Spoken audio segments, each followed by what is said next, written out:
Personi në foto është Sokol Daci, 30 vjeçari i cili mbrëmjen e shkuar mbeti plagosur nga breshëria e plumbave në rrjedh të Lezhës. 30 vjeçari ndodhet në gjendje të rëndë në spitalin e traumës, por me parametra jetësor stabil, në shërbimin e reanimacionit.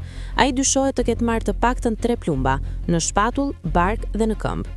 Kujtojmë që atentati ndodhi në zonën e njohur si kryqëzimi i Rrillës. Pronari Berberhanes u plagos aksidentalisht, pasi nuk ka qenë objektivi i atentatit. Brenda në Berberhane dyshohet se ka qenë edhe një pjesëtar i familjes Nikulaj. Po ashtu, brenda dyshohet se ka qenë edhe një efektiv policie, i cili është kundër përgjigjur ndaj autorëve. Ndërhyrja e tij ka parandaluar atentatin. Si ndodhi ngjarja? Plagosja ndodhi mbrëmjen e shkuar në qendër të fshatit Rrill në Lezhë. Autoritetet mbërritën në vendin e ngjarjes disa minuta pasi mbi një dyqan ishin lëshuar breshëri plumbash.